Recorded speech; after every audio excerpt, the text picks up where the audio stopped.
If every payment in your life stopped today, your rent, your car, your subscriptions, your credit cards, how much money would you actually need to survive the next 30 days? Not earn, not expect, just already have. For most people across the United States and Europe, the answer is uncomfortable because the issue isn't income. It's not even spending in the way we usually think about it. It's something quieter, a system built entirely around monthly payments. And once you start seeing it clearly, you begin to notice something strange. Most people don't actually own their lifestyle. They rent it one payment at a time. Let's look at someone real. James, 32 years old, lives in Manchester. He works in project management and earns $52,000 a year. After tax, his monthly take-home is about $3,300.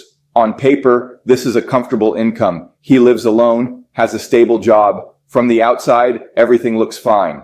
But let's look at the structure underneath. His rent, $200. Car payment, $350. Insurance and fuel, $220. Student loan, $180. Credit cards, $240. Phone, subscriptions, utilities, $260. Before James has bought food, before he's done anything discretionary, $2,450 is already gone. That leaves him with $850, which sounds manageable until life begins. Groceries, social plans, clothes, occasional travel. By the end of the month, what's left is usually close to zero. Not because James is reckless, because his life is already committed. Here's what's important. None of James's decisions felt irresponsible. Each one made sense at the time. The apartment matched his income. The car was reasonable for his commute. The credit card helped smooth expenses. Individually, every payment was manageable. But collectively, they created something else entirely.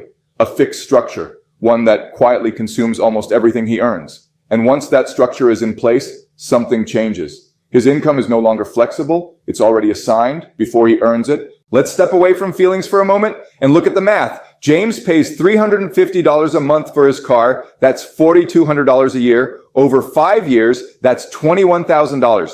Now imagine instead that $350 was invested at a modest 7% annual return. After 5 years, that becomes roughly $25,000. After 10 years, closer to $60,000. The difference isn't just $350. It's what that $350 could have become. And this applies to almost everything. Subscriptions, upgraded apartments, financed purchases, monthly payments don't just reduce income. They remove future options, quietly, consistently. So why does this happen? Why do intelligent, capable people build lives like this? There are two key reasons. The first is normalization. When income increases, expectations adjust. The people around you live a certain way, and slowly that becomes your reference point. Not as luxury, as normal. The second is how we think about money. We don't evaluate total cost, we evaluate monthly cost. $350 a month feels manageable. $21,000 feels different. So decisions get framed in a way that makes them easier to accept. And once accepted, they become permanent. Over time, this creates something subtle but powerful. Stagnation. James may earn more in 5 years, but his lifestyle will likely grow with it. A slightly better apartment, a newer car, more subscriptions. And so the structure expands at the same pace as his income, which means financially, he stays in the same place. This is why many people reach their late 30s or 40s earning more than they ever have,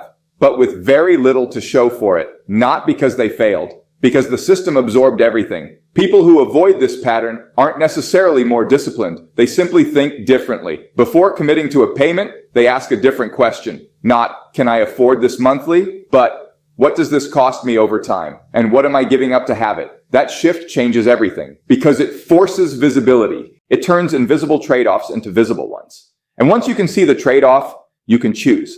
But they are powerful because they don't just take money, they take flexibility. And flexibility is what allows wealth to grow. James isn't unusual. He's just living a very normal version of modern financial life, one where income rises, but freedom doesn't.